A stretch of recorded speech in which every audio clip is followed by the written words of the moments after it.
Hi Fad Campers, it's Grace here and I have some new stand updates I'd love to tell you about. If you're based in the UK, I will be doing some dates in July and August and I'd love to see some of you there. I'll be in Leeds doing a work in progress with Amy Annette on July 4th in the Hyde Park Book Club. I'll be in Brighton on July 6th with Alison Spittle in the Comedia Comedy Club, and I'm going to be doing my own work in progress show in Glasgow on July 12th at Good Egg Comedy. Also then, I will be at the Edinburgh Fringe, of course, for the entirety of August, from July 30th to August 24th. I'll be at the Assembly George's Square at the Crate, 10 to 3 every day.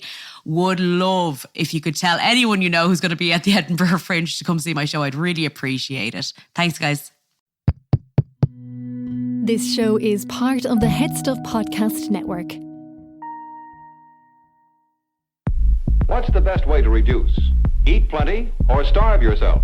30 pounds in just 18 weeks. Jenny Craig totally worked. I love to eat, but overeating made it impossible to lose weight. My body wants bread, and I'm going to give my body what it wants. Oh my God. So I lost Naturally. Medical studies prove that overeating is the number one reason for weight gain. If you need to lose weight, use safe and natural springs away and bring your weight down without the use of the same diet. Welcome to Fad Camp, a podcast that throws a comedy eye over our societal obsession of diets. Now, a little disclaimer, we are not health experts, but we are fad diet connoisseurs. I'm your host, comedian Grace Mulvey. And I'm your co-host, Connor Dowling. Welcome to Fad Camp.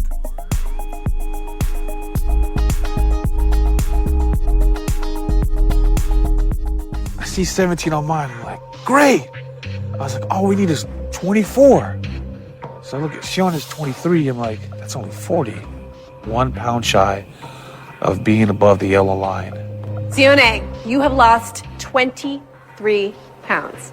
Felipe, you lost 17 pounds. Thanks, guys.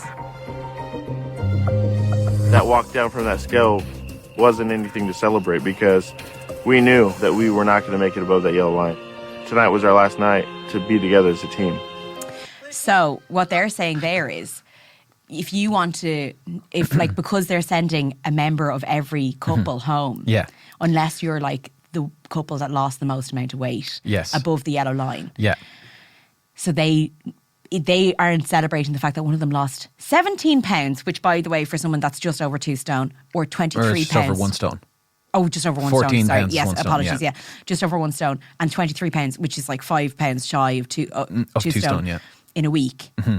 And they're like, oh, but we're not over the yellow line. I know. We didn't lose the highest that's a percentage. failure. That's a failure. Yeah. So one of them has to go home. That's what I mean. Yeah. They're messing with people's heads. So that even when they're going, oh, it's great that you lost weight, but not enough. You're a pound shy, which means you're a failure.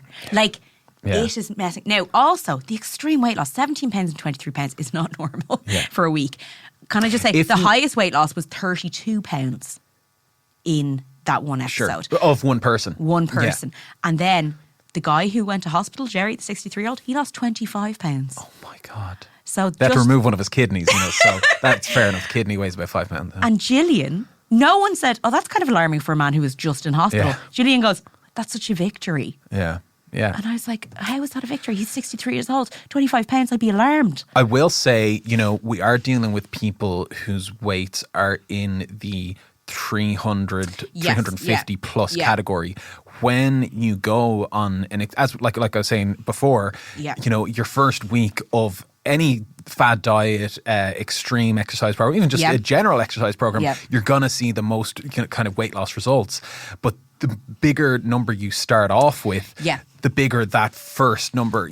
So if you're starting off at a weight of like 200 pounds and you lose like 30 pounds your first week, it's like, holy shit, that's too much, that's scary.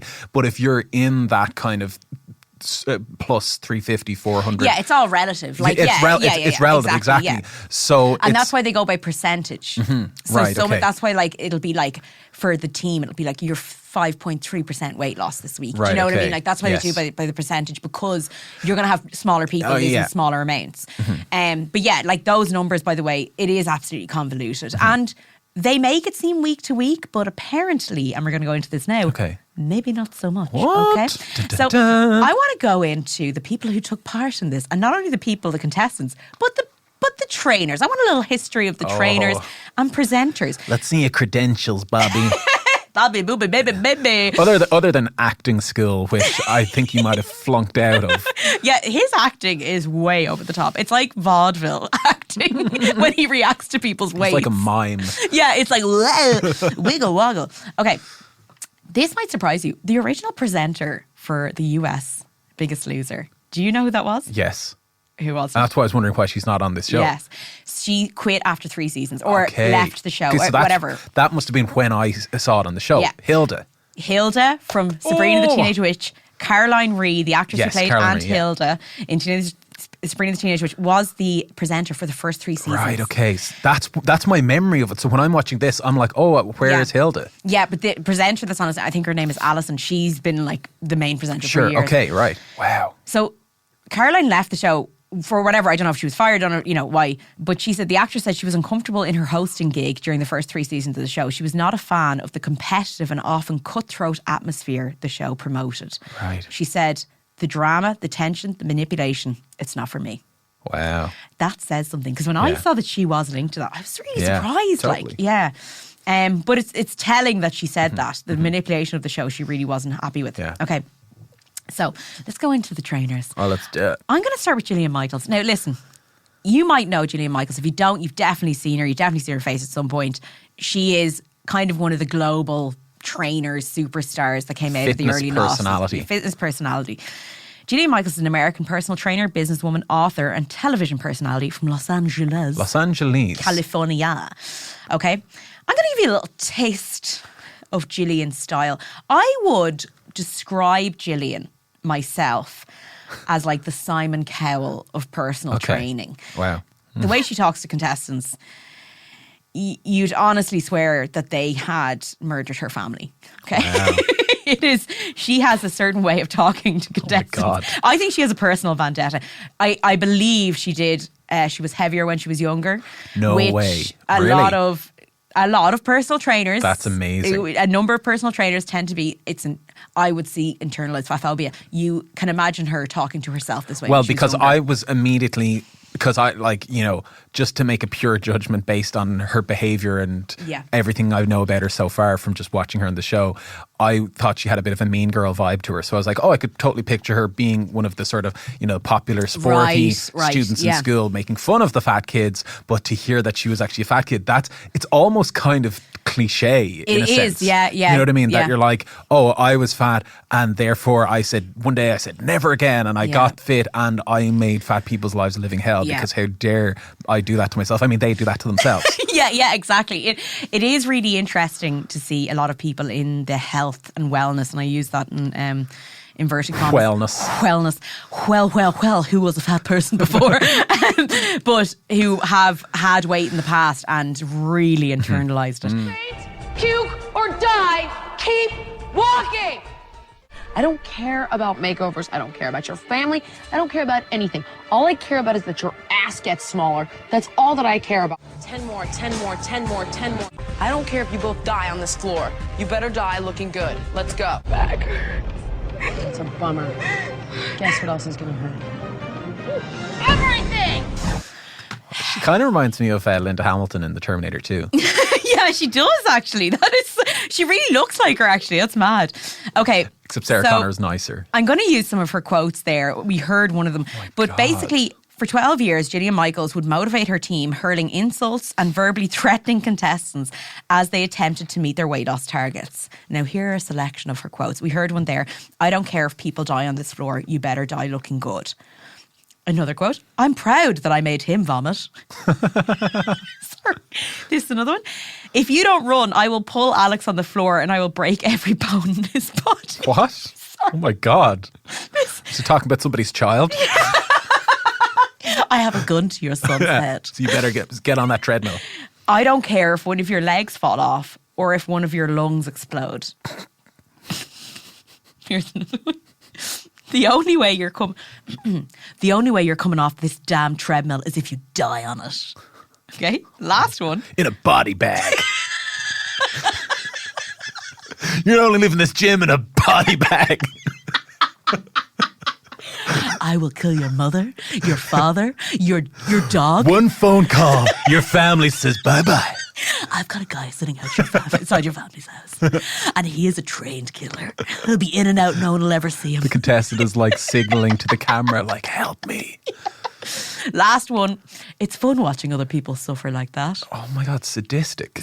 Absolutely sadistic. But like performatively sadistic. Exactly. You know, like I don't believe anyone's actually that mean, but she thinks that this is what is required, this tough love thing. Yes. Maybe someone treated her like that and it worked for her. You know, not that that's a good thing if that's what it took to get that small ass, which she seems to be, you know, like but she said, I don't care about your family, I don't care about your life, your job, all I care is that your ass is smaller. Why? Why do you care what size my ass is? Yeah, and also she must be fuming at the Kardashians because they've made big butts better. Yeah, exactly. They've made them in vogue again. She must be fuming. She was like, I was trying to get those asses smaller. Yeah. You've ruined my life's work. This is what I've been working towards my whole life. I'm a sculptor. I sculpt people's asses. I'm an artiste. My medium is the fat ass. Sorry.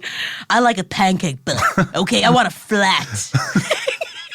Okay, I'm gonna. This is another clip here. I'm gonna preface this clip for you. Basically, the contestant is working out with Gillian, and the contestant's essentially having the crack. Like, she's kind of just having fun. She's enjoying herself. But Gillian views this as like not being intense enough, and so not taking it seriously. Why aren't you taking this seriously? Yeah, why aren't you crying? This is your health we're talking about. Why aren't you vomiting?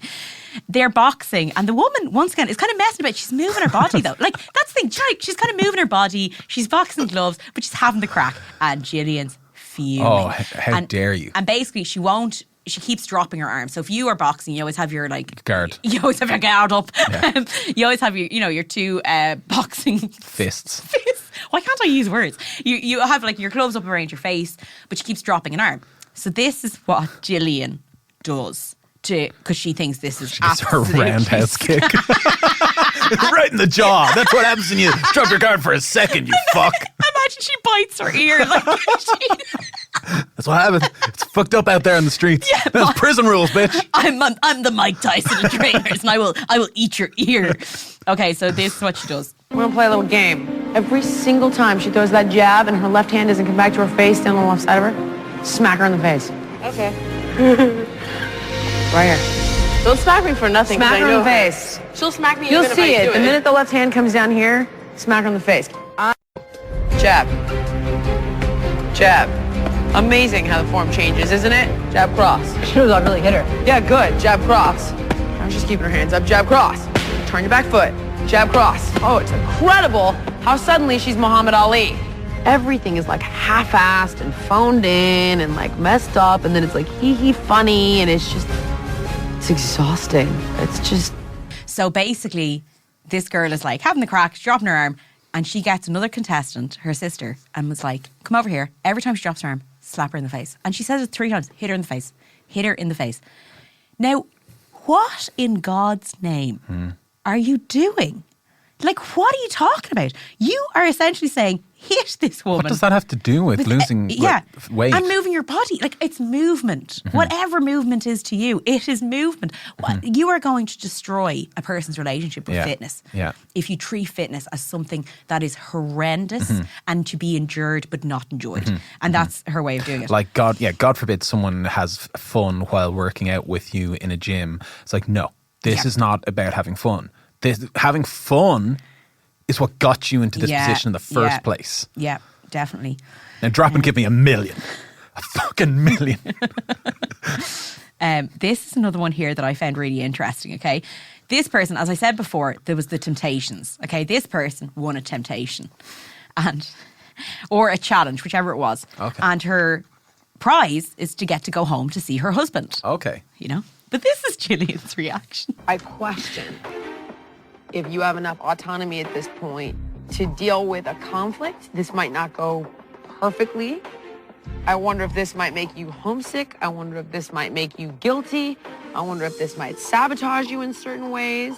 Mandy's already expressed to me that she has issues about feeling guilty and selfish about being here, and that her husband isn't thrilled about the whole process. And I just think it could be dangerous for her right now. In certain instances, spouses will have this unspoken pact of, okay, you're going to be overweight and you're going to be unhealthy and I'm going to love you anyway, and then I'm not going to be threatened that you're going to leave me, and this is the agreement we have.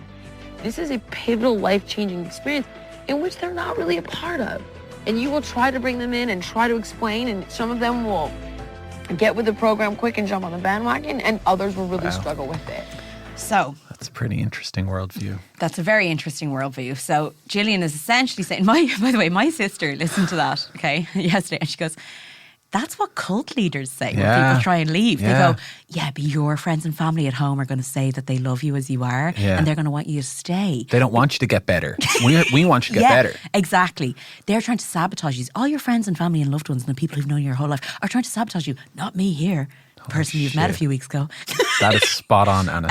When Anna said that, I was like, I was laughing my whole life. I was like, that's exactly what a cult leader says. And once again, the cult comparison comes up in the weight loss world. All the time. It is again and again. It's like we were joking earlier about my religious affiliation. I wasn't joking.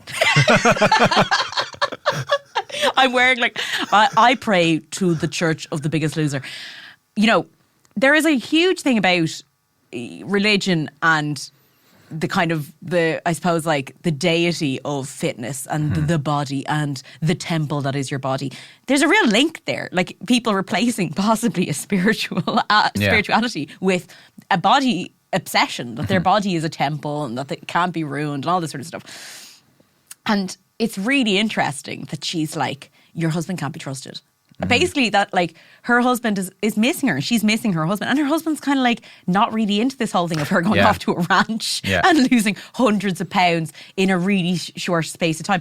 To me that's maybe he actually does have her best interest at heart. And the fact that Gillian's he just says he'll love you the way he is, but you're fat so that you'll never leave him, that is a horrendous. That's so toxic and manipulative, and again very cult leaderish, and it really does kind of make you think as well. It does kind of make you go fuck, where is this coming from? Yes. You know, what has she observed or internalized, you know, or what is that her actual belief, you know? And if so, that's quite a scary thing. Her belief is no one could actually love a fat person. As in she's the reason your husband wants you fat is so you'll never leave him. Yeah. Because no one else would want a fat person. That's essentially what she's saying to her. Not that your husband actually desires you the way you are. It's a mental thing. But I want to talk about, there's a Los Angeles-based trainer called Harley Pasternak, right? This is from a Guardian article, who was originally hired as the first trainer on the show in 2004, but quit before the show was ever filmed, right? In an interview with the Guardian, Harley said that during the show's development phase, he formed reservations and pulled out before filming began, right? And he said, the more I learned about it, the less it seemed like it would be a good idea for me. Harley has a master's degree in exercise science and said the dramatisation of weight loss with people, and quoting, screaming, yelling and crying worried him. He also expressed concerns over potential injuries due to over-exercising. He's not the only trainer to have turned down a role on the show due to ethical reasons, okay? He said, these entertaining scenarios make for great television, but it's not for someone who's concerned with making people healthy. The final straw, he said, was when producers cast Los Angeles-based personal trainer Jillian Michaels alongside him. He said, the last straw was when they cast an actress opposite me. He said of Michaels, though Michaels does have some personal training, personal training certifications, Harley does not see her as a professional. He said, I was going up against a TV trainer, not a real one. Yeah. Michaels went on to be the show's trainer for dozens of seasons, allowing her to build a multi-million-dollar fitness empire. She left The Biggest Loser in 2014, and we're going to talk about kind of one of the reasons why she left, and started a new reality TV show about her personal life called Just Gillian, another show I have to do an episode on because it's absolutely Hot Mess Express.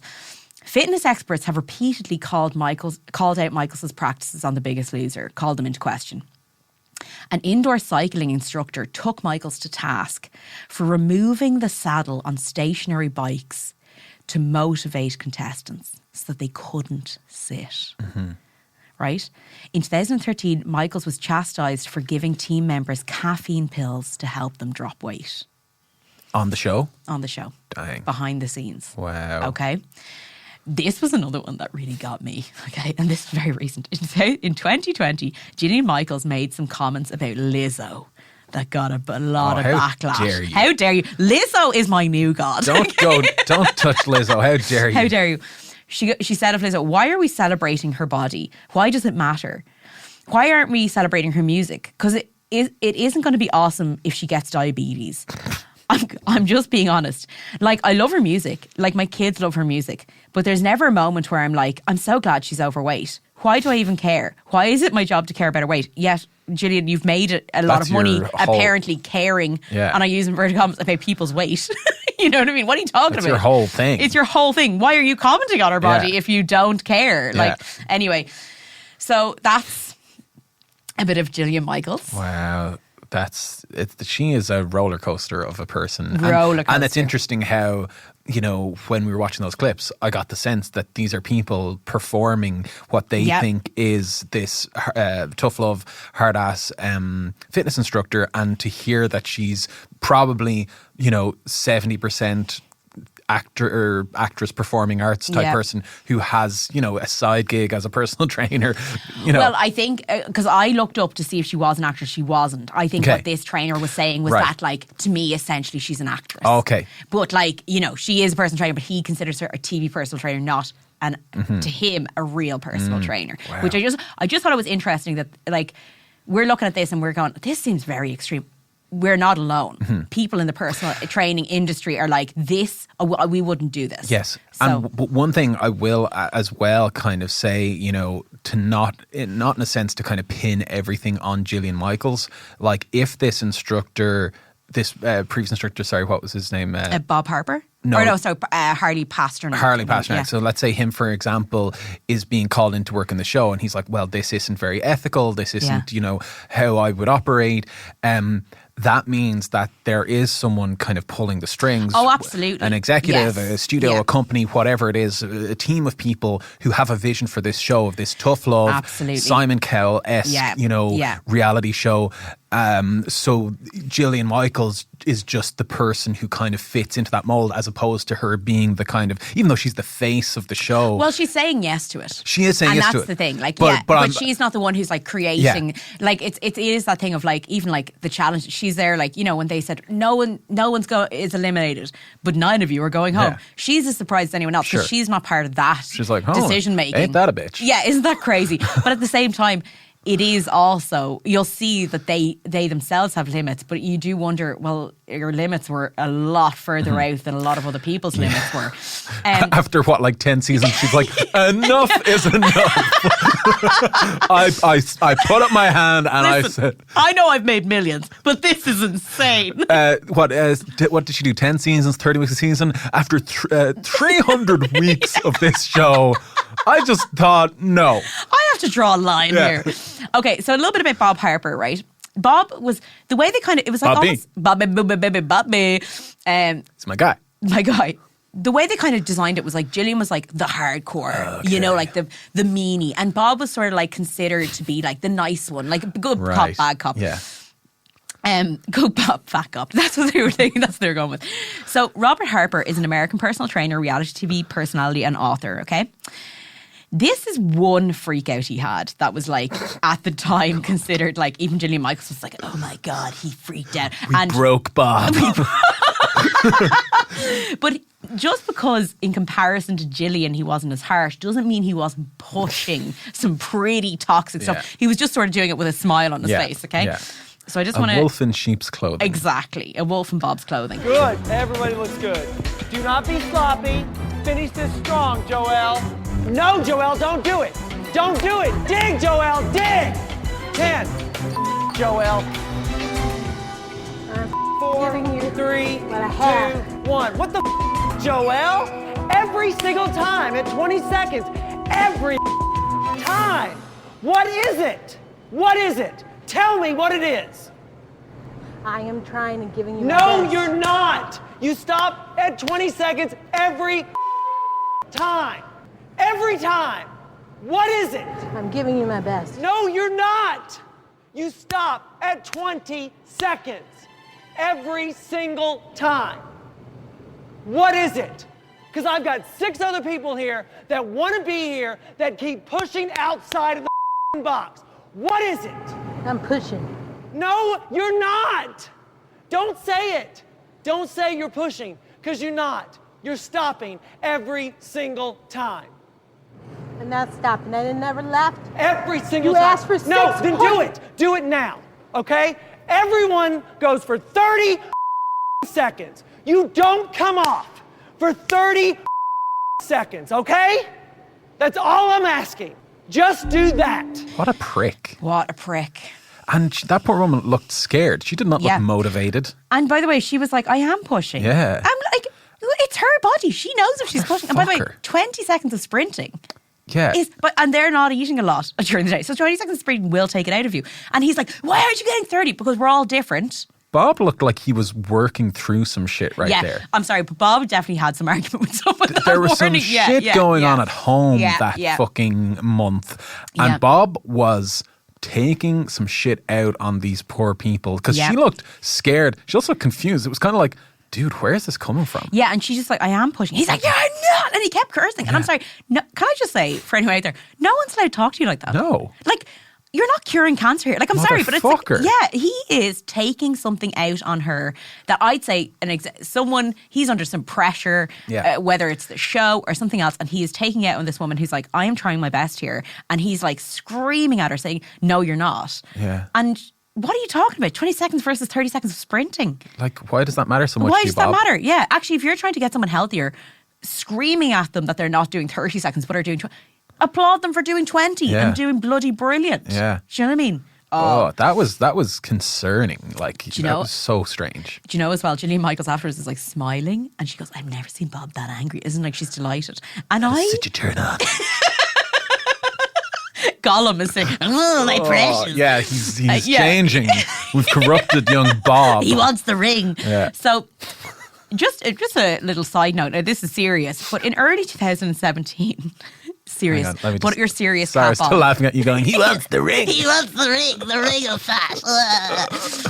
In early 2017, Bob Harper had a heart attack. Oh. At the gym in the middle of a workout. He was only 52 years old. Wow. And one of the biggest names in the fitness industry. So it was a real surprise to everyone. Yeah.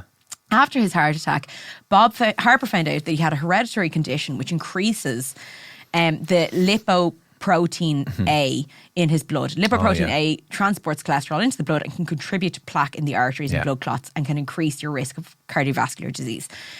No matter how good your abs are. I don't mean to be I don't mean to be serious, but it's like no matter how fit you look on the outside, your circulatory system can be playing this thing behind the scenes without you even fucking realising it. Absolutely. And he said to Today, I did not know of this condition that I was predisposed to. I'd never heard of it.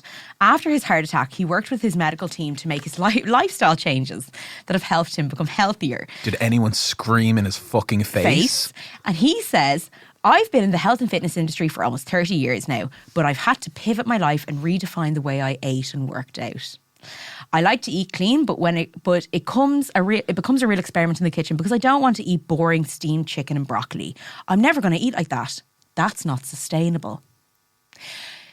It angered me so much that this guy, who has been in the fitness industry for 30 years, screaming at that woman on a treadmill, now goes, just eating steamed chicken and broccoli, not sustainable. These people were on 800 calories a day. 1,000 calories. Are you serious? I'm going to go into what the participants talked about. Shnikes. And he's saying, oh, that's not sustainable. And you know what got to me? They constantly said to people, life or death, life or death. Look at you. I don't know. I don't even need to know anything about I don't need to know anything. Like with Gillian Michaels with Lizzo. I don't need to know your blood. I don't need to see blood tests. I don't need to see any kind of medical thing. I know by looking at you're unhealthy. What about Bob? You didn't know by looking at him he was going to have a heart attack. You keep looking at fat people. You shout at them, you're going to have a heart attack. And then your fitness trainer here, friend, has a heart attack. Exactly. That's what always gets me. When fat people have any medical issue, it's because you're fat. If a thin person is, Jesus, how could we have known that he was going to have a medical? Because look at him, he's thin. So thin equals healthy, right? But actually, genetics as much as we don't want to pretend, play a huge part in our health. Some people are predisposed to heart issues, to dementia, to all sorts of issues. And we don't like to acknowledge that at all, particularly with people who aesthetically look fit. Absolutely. And let's also acknowledge like that, you know, even though these heavy people on the show, the contestants, may not have underlying things. Yeah. Some of them may also have underlying things because everybody's different. And so by pushing anybody to extremes, whether they are, you know, fit as a fiddle on the inside but look, you know, larger on the outside, or whether they are large on the outside and have, like, say, low blood pressure or a similar heart condition to himself, or any number of things that could mean extreme exercise and stress and low calorie intake could really damage you, you know. But it really annoys me because, say, if a fat person has a heart attack, immediately they're going to go, of course, because you're fat. And it's like, well, what if they had the same lipoprotein A? And then they'll go, oh, well, yeah, but the fat thing is probably the thing. And that's what really annoys me. It's even her talking, even Gillian Michaels talking about Lizzo.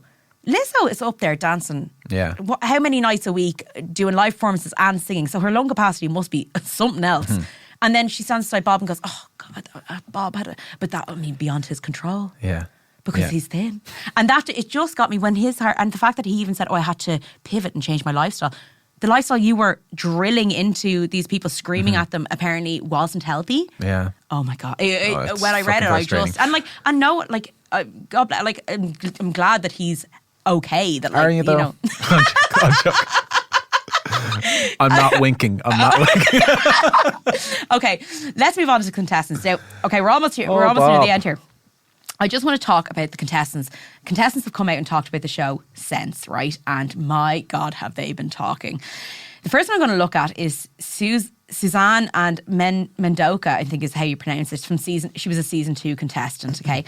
I'm just going to show you really quickly. She did an interview with Fox News. When you first approached The Biggest Loser, they met you, and then what did they tell you to do? They told me if I wanted to be on their reality show that I would need to gain an extra 30 to 40 pounds. You had to get bigger to be on the show. Absolutely. Why do you think that is? Well, they want to see contestants drop a lot of weight during the show. And the bigger the weight, the more numbers you'll see on the scale. Completely unhealthy. Absolutely. Now, you came forward in the last couple of weeks because the National Institutes of Health was doing a study to figure out why so many of the contestants on The Biggest Loser gained the weight back. And they came up with, because the show is screwing up people's metabolisms. Absolutely. If you see the research study, they've ruined people's metabolic rate. Their hormones are all out of whack. You know, it was only a matter of time before all these contestants would regain their weight. They lost the weight too drastically. It's not realistic training 8 hours a day, eating 800 calories a day. You're just not going to maintain that in real life. And during the course of the show, you lost how much weight? I lost close to about 100 pounds. I was a size 4. So she just said there she lost over 100 pounds. She was a size 4. So that I worked out was about 7 stone, and she'd be in kind of our Irish UK sizes that would have been a size 8. Okay. Okay, that she was. And Bob Harper was her trainer. Okay, so what was your reaction to even just hearing that, Connor? Oh, I felt dead inside. Like, I felt just like, I mean, hearing at this point in this late stage in the episode, I'm like, it's kind of hard to shock me, you know, because of the crazy stuff I've heard, and but to think of, you know, being asked to put on weight, like, that is madness. Yeah. To be asked to be what they said, put on an extra 30 pounds because it's more so impressive. That's like 2 stones. And they probably said to her, like, oh, if you put it on real quick, you'll lose it just as fast, and we'll help you with our team, and, you know, you'll fly through it and all of that. You didn't seem surprised by that, actually, when that came up, that she was asked to put on weight. I was surprised when I first heard that. Well, to be honest, I think I heard that somewhere before. Right, Do you know what I mean? Because this stuff is infamous, you know. I feel like I have heard that somewhere before, but also, just particularly at that time of reality TV, it was really like anything fucking goes, you know. And as you said, they want to see those big numbers. Oh, totally. It's all about those big numbers. Now, she mentioned the slower metabolism. I'm going to talk a bit more about that in a minute, because my, like, really their metabolisms. That's what the science community are almost like. It's a blessing for us that this show exists because we get to study how shocking this kind of it's like is. a cautionary tale.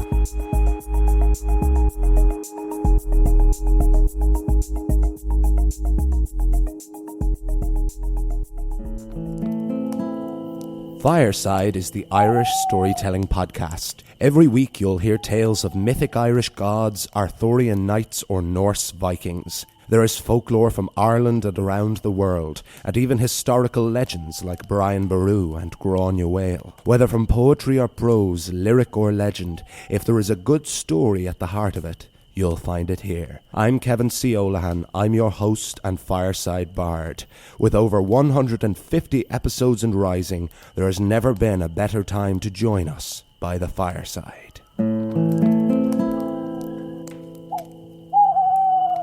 Hey guys, hope you're enjoying the episode. If you want to hear more bonus exclusive content for Fad Camp, make sure to log on to Head Stuff Plus, and for as little as $5 a month, you can support our show and other shows in the Head Stuff Podcast Network and hear exclusive content from Fad Camp. That's bonus episodes, photos, videos. It's a really good time, so we hope to see you there.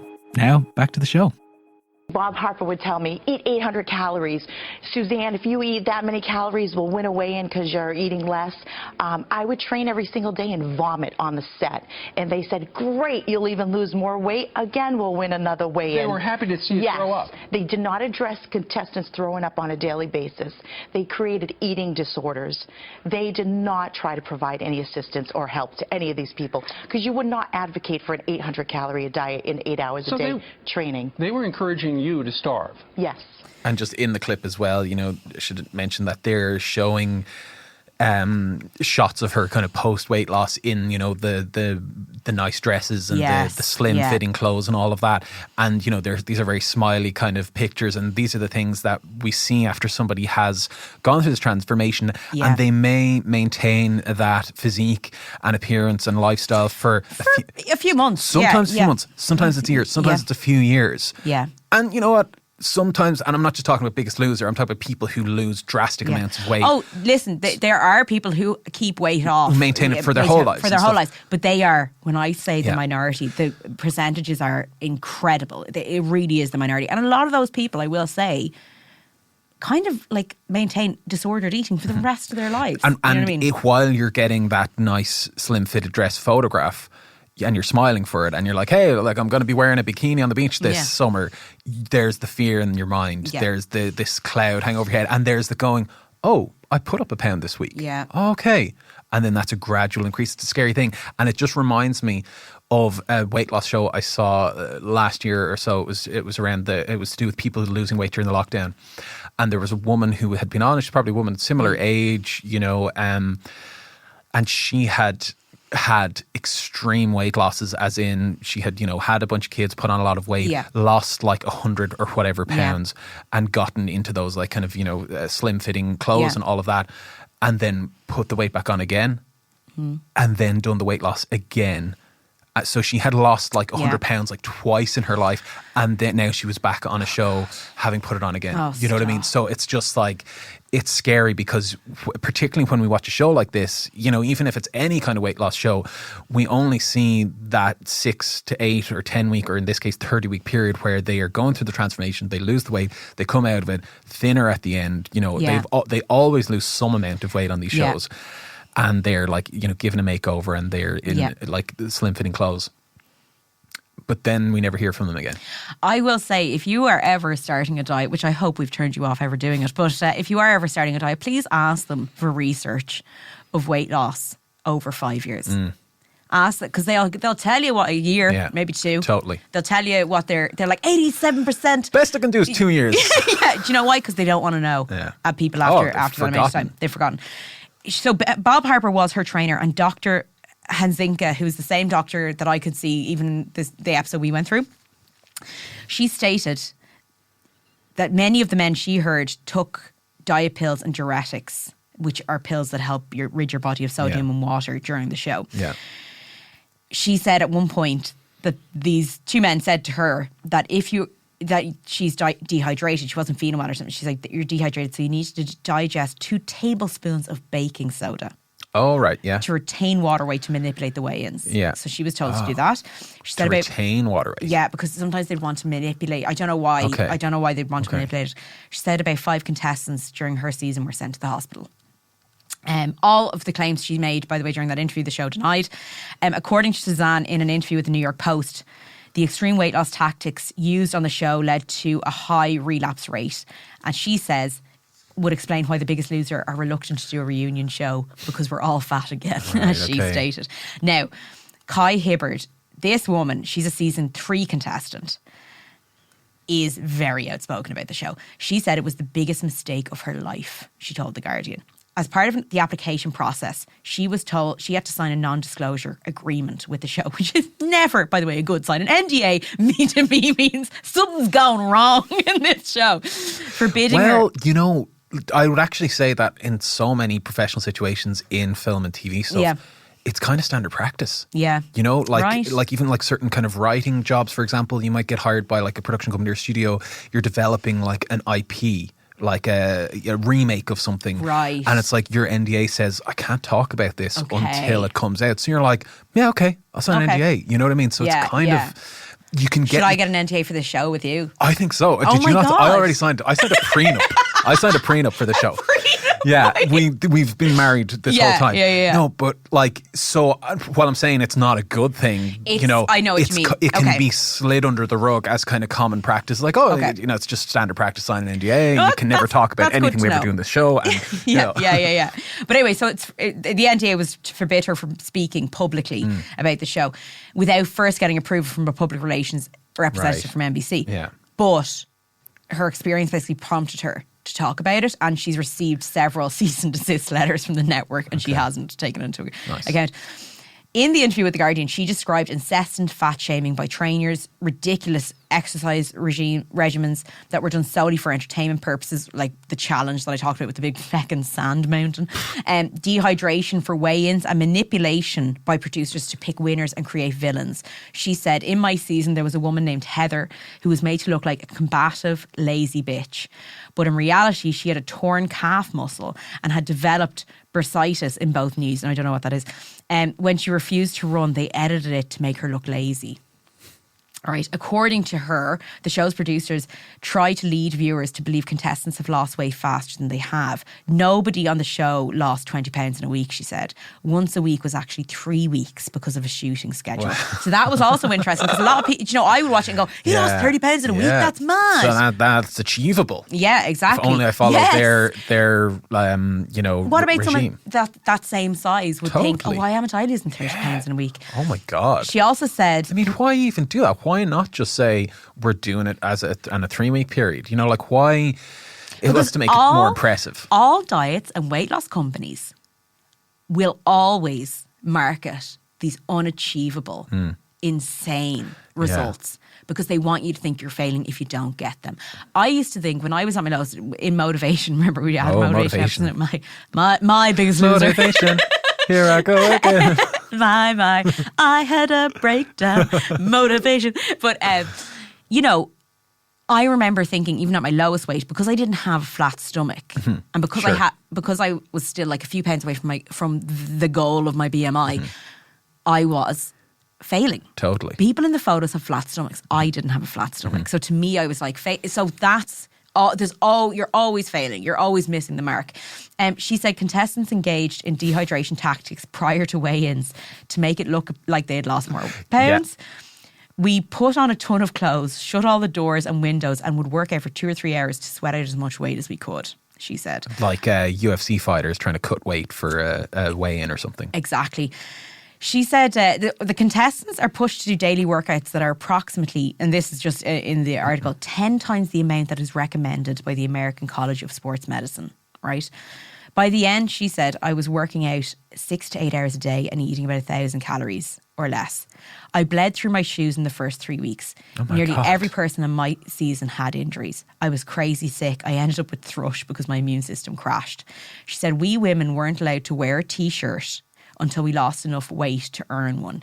You had to wear a sports bra. It was freezing at night when we did the weigh-ins and we asked for shirts and they gave us pasties to hide our nipples. Pasties, what's that? So that's like sort of like a cover for your nipple that you put under your bra. Do you know, like, remember Oh, Rachel and right. Friends just was like nipples out all the Well, time? she didn't wear a bra. That She was didn't her wear a thing. bra. So like in the sports bra, you would see a person's nipple if it was too cold. So you'd put like, it's almost like a little bit of material over your Yeah. nipple that would stick to it. People do who run marathons because they Right. get chafing Right. and their nipples Rubbing, bleed. yes. Because marathons are hilariously ridiculous. Although I've done it twice, whatever. What? What? You Have I ever mentioned marathon? what? Photography was used to instill shame as well, right? Hibbert said they would blow up photos of our arms, stomachs and thighs, Oh my decorating God. our house to show Wait, decorating her what? the house that they were staying in the ranch, to show how gross we were. That's so fucked up. This That is is. like some mind game, I'm telling you. like experimental shit. You Yeah. know, this is weird. And the producers wanted them to be disgusted with themselves. They wanted Hibbert to cry for the camera when at the end of the season they stood her next to a life-size cutout of what she looked like on day one. And they were livid when they didn't get their camera-friendly breakdown. This is just a few little things. Ryan Benson, who was the winner of the show's inaugural season, told the New York Times that to win he dehydrated himself so badly he urinated blood. In 2009, contestant Tracy Ewick collapsed after being made to run a mile and had to be airlifted to the hospital. It was sold as being heat exhaustion, but Hibbert said her sources reported that Tracy suffered from rhabdomyolysis, which we discussed. Excuse me, rhabdomyolysis. I always get it wrong. Rhabdomyolysis, which we discussed in our CrossFit episode. Oh, it's come up so many times. A serious and potentially fatal condition that can be caused by overexertion. At the beginning of season 8, competitors were immediately given a challenge to run a mile. During the ensuing foot race, 2 collapsed and were hospitalised. And Dr. Rob Zinka, our favourite doc who takes part in The Biggest Loser, said to the New York Times, if we had to do it over, we wouldn't do it. So, as I said, in 2014, Gillian Michaels quit the show. Okay. I can't wait to find out what caused her. How much of her salary was being cut that made her finally say no. So in 2014, after season 15 winner Rachel Fredrickson weighed in at an emaciated 105 pounds. Oh, sweet Jesus. A visibly shocked Michaels quit the show. Now, it says for the third time, with people reporting that she was deeply concerned that attention wasn't being paid to the contestants' health. Rachel Fredrickson lost 60% of her body weight over the course of the show. So this is what Michaels said. We are allowed to speak to our contestants after they go home. So after, like, they do this thing where, like, after a certain amount of weeks and they've lost a certain amount of weight or whatever, they go home for a few weeks before the finale. Right. So it's to sort of make sure that they can do it on their own at home Yes. and see how they're getting on alone. But right? then it also means that we don't see them for a few weeks Exactly. while they lose more weight. So when they come back, it'll be an even more impressive weight loss. Exactly. You're so, yeah. She said, we are allowed to speak to our contestants after they go home, but no one told me, hey, Rachel is very, very thin. Bob and I had no idea. Nobody told us. Nobody said anything to us. So yes, I was stunned. Michaels was not Fredrickson's trainer, explained. Obviously, I thought she'd lost too much weight, but I was immediately concerned and wondering how this happened, how no one had said something to me, and how the checks and balances that had been put into place, in my opinion, had fallen through. The checks and balances. I don't know what checks and balances she's absolutely talking about. The show... Rachel Fredrickson was 105 pounds. They put her next to, in the finale, this is dystopian now, a hologram of her at her heaviest when she first... What the actual fuck? On stage. So there's her standing there, 105 pounds, like waving, standing beside her hologram of her heavier, and she's giving a disapproving look to it, like sort of waving it goodbye. Oh my God. Connor. That is so fucked up. That's what caused Gillian Michaels to leave the show. Like that. It took a hologram for her to finally say no. She's like, the future is now. So. But hang on. Okay. But then the show ends 2 seasons later. Yeah, because that was 2014. So 2000. And by the way, came back, is back in 2020. Because when I hear that she left the show, and I don't like, it's pure speculation on my part, like, but when I hear that she left the show so close to it ending, I can't help but feel like, obviously we're not getting the full story, you know, because there's NDAs and there's all sorts of stuff happening behind the scenes. But it just seems a little bit convenient that it ends so soon after. It's almost like this is a sinking ship. I need to escape. Yes. And this is what my publicist says. It's like, use that as your, enough was enough moment. She sees the writing on the wall, for sure. That's what I would think that too. I'm going to talk about one other guy and then just quickly about the metabolism issue. Danny Cahill won season 8, okay? Danny Cahill. He lost 239 pounds in 7 months. 239 pounds. Holy shit. I can't even do the math on that on what that is in stones. That's £1 million every day for a month. Or for 7 months. But in the years since the show, more than 100 pounds have crept back on, okay? Despite his best efforts. In fact, most of season 16 contestants have regained much of the weight they lost, and some are heavier now. Before the show began, contestants underwent medical tests to be sure they could endure the rigorous schedule that lay ahead. Mr. Cahill exercised 7 hours a day, burning 8,000 to 9,000 calories, according to a calorie tracker the show gave him. He took electrolyte tablets to replace the salts he lost through sweating. Sorry, he was exercising 7 or 8 hours a day on the show? Yeah, that's what they do in the show. 7 or 8 hours a day. That's insanity. And by the way, on like 800 or 1,000 calories. If you had athletes might do that and they'd be on 10,000 calories. Totally. Eventually he and the others were sent home for 4 months to try to keep the weight off before the finale. Yeah. Mr. Cahill set a goal of a 3,500 calorie deficit per day when he was at home. The idea was to lose a pound a day. He quit his job as a land surveyor to do it. Oh my God, because it's a full-time job if you're working out 7 hours a day and losing weight, tracking is a all of your full-time meals. job. Yeah. Exactly. This was his routine. And I'm going to tell you, because this routine is, to some people, to a lot of us, so I can do it myself. That's what you're telling me. Okay, fine, Grace, fine. It's a new year, new me. I'm quitting my job. Let's do this. Please never do this. His routine went like this: wake up at 5 a.m, run on the treadmill for 45 minutes, have breakfast, typically 1 egg and 2 egg whites, half a grapefruit and a piece of sprouted grain toast. Run on a treadmill for another 45 minutes, rest for 40 minutes. Bike ride 9 miles to the gym, work out for 2.5 hours, ride home, eat lunch, typically skinless chicken breast and a cup of broccoli, 10 spears of asparagus, which of course Bob now thinks is totally unsustainable. Rest for an hour, drive back to the gym for another round of exercise. If he hadn't burned enough calories to hit his goal, he would go back to the gym after dinner to work out some more.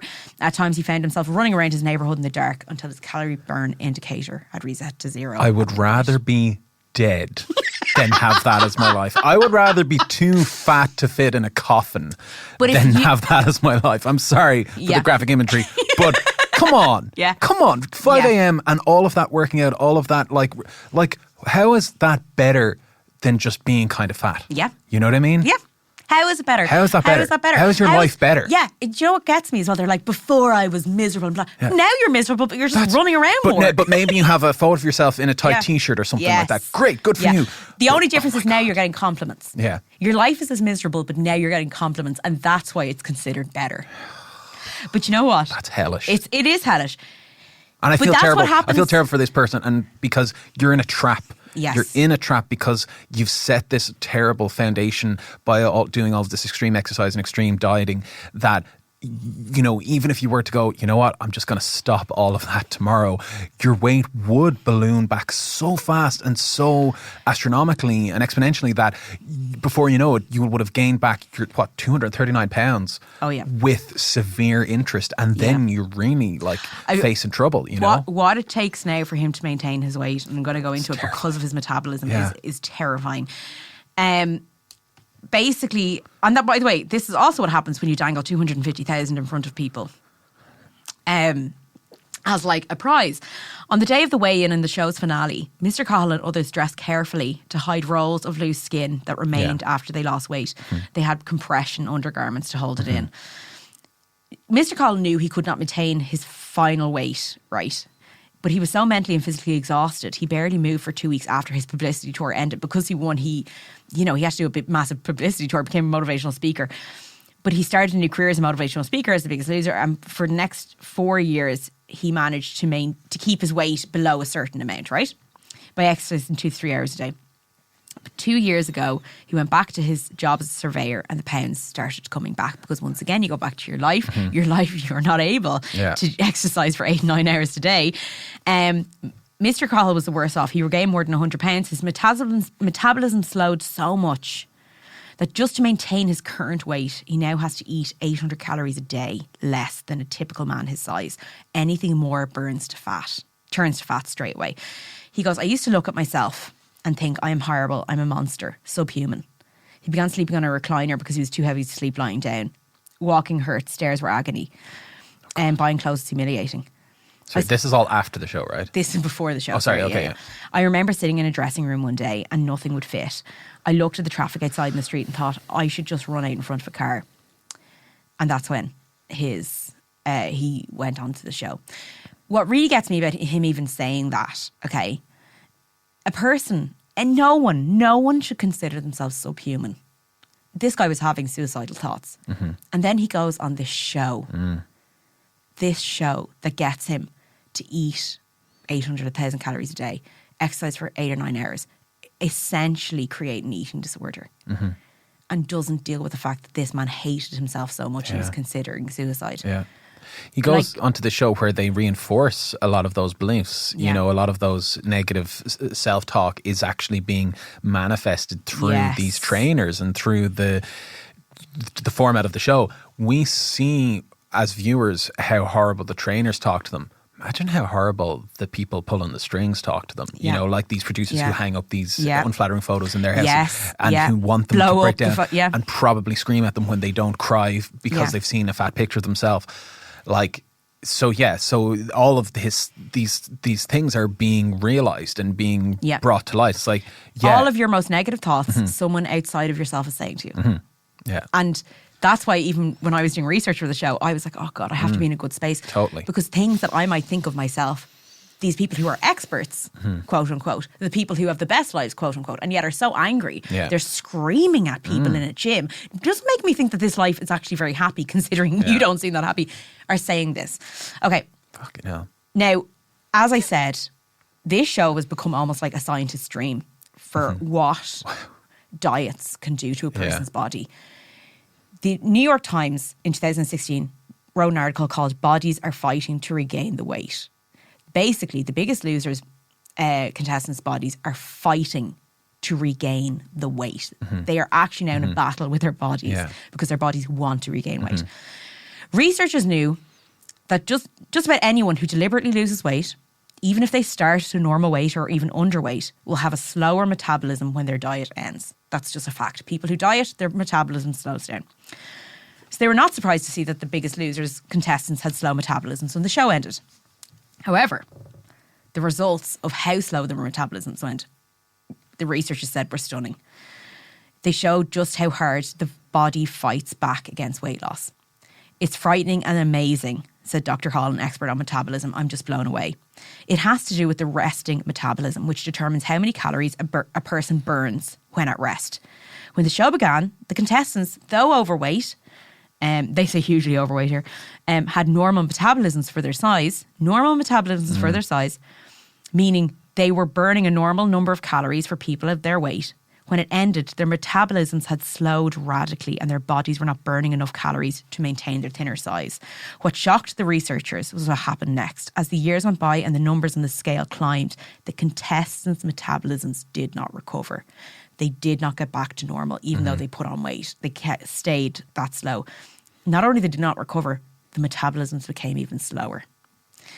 It was as if their bodies were intensifying the effort to pull the contestants back to their original weight. Yeah.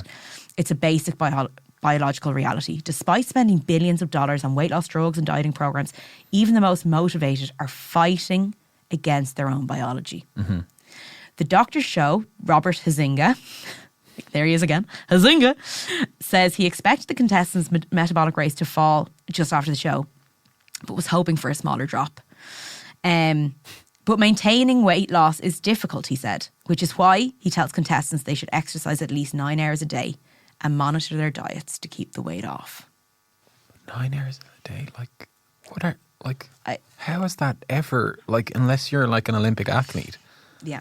9 hours a day, how is that ever, sustainable for anyone, ever? What got me, though, was that they said, this is what intentional weight loss can do to people. Yeah. This is obviously a very extreme case. Sure. But they're they're learning from Yeah. this extreme case to actually go, oh yeah, people's metabolism slow down. Your body wants to pull you back to what your body thinks is your normal weight. There's this thing called set point theory. Yeah. And this is just a theory at the moment, but a lot of people in the medical community believe that our bodies have a sort of internal set point Yes. that they think that the body thinks it should be in Yeah. terms of its weight, and whether that's hormonal or to do with, fat versus muscle, Yes. etc.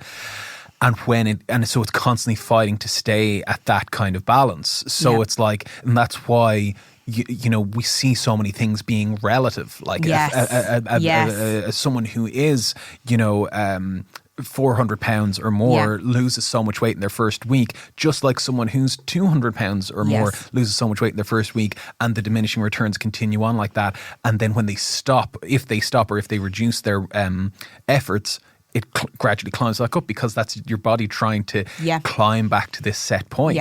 Yeah. That's what I mean about looking at someone. When we fixate on people's weight, what we're really saying is you need to fight your biology to look more like what I think you should look like. When actually you're like, I know my body best. I know what my body wants to be at. Your body is pretty much kind of telling you. Yeah. If you want to fight it for the rest of your life, go with God. To me, doing that was hell on earth. It was a daily thing. You had to, because you're fighting your body all the time. Yeah.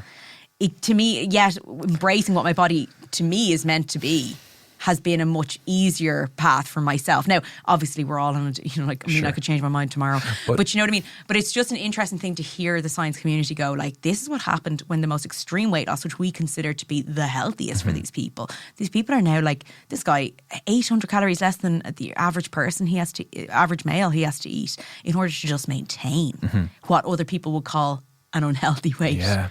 You know what I mean?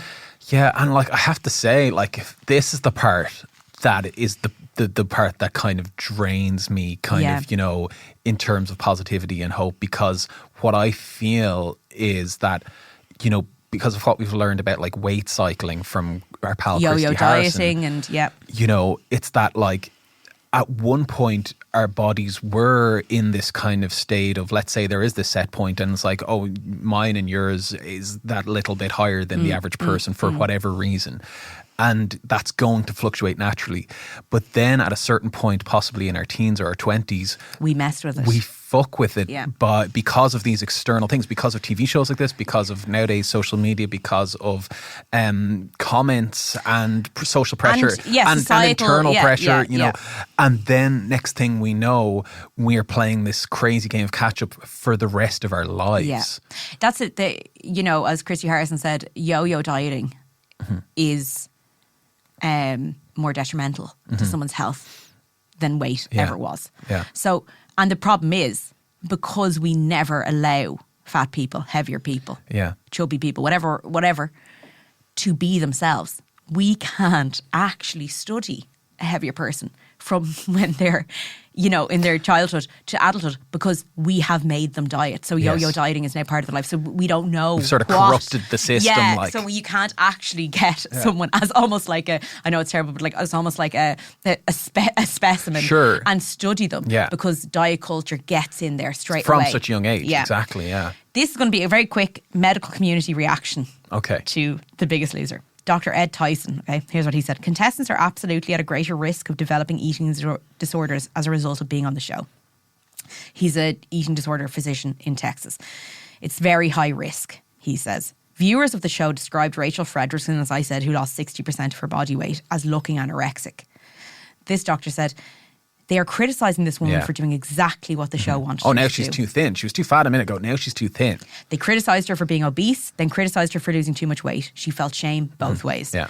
Tyson also spoke of the dangerous condition called refeeding syndrome, which is a potentially fatal shift in fluids and electrolytes when malnourished people start to eat again. So this is the thing that I want to just very quickly point out. The people on the show, or anyone who's dieting, would actually at times be considered malnourished. Yeah. Yeah. Because you are literally malnourishing your body of what it needs. Tyson said, it is a miracle. It is miraculous no one has died yet. quick studies. A 2012 study published in Obesity found that watching a single episode of The Biggest Loser generated significantly higher levels of dislike of people with obesity. So watching The Biggest Loser essentially made you dislike obese people more. Which brings us full circle to what you were saying about watching it yourself as a young, heavy person. Yes. Disliking the people, disliking yourself, you know. Yeah. And very quickly, I'm going to end it on this. The funny thing is, I could keep going on. I've done so much research on this. Wow. There's so much to say about it. But Dr. Yoni Fredoff, a physician specialising in obesity, told The Guardian, "This is the most visible and influential show on weight loss ever. It's more powerful than any public health message. It is more spectacular and seductive, and it is the most god-awful, dangerous thing to happen to weight management in history." And I'm going to end on that quote from him. Thanks for listening to this episode of Fad Camp. As always, we want to thank our producer, Darren Lee. If you enjoyed this episode, please feel free to review us on iTunes, Google Podcasts, or wherever you listen to your podcasts. Great ratings and reviews really help more people find the show, and it would mean a lot to us. Make sure to share the episodes with friends and family or on your social media. Every listen helps. And we absolutely love hearing from our listeners, so please get in touch with any of your diet stories on fadcamppodcast@gmail.com.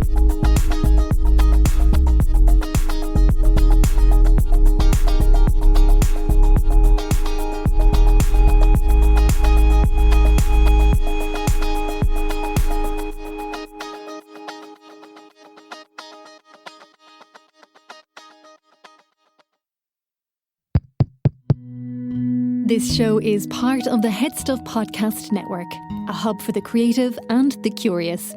Shows are produced in association with Head Stuff and the Podcast Studios Dublin. Find out more or become a member at headstuffpodcasts.com.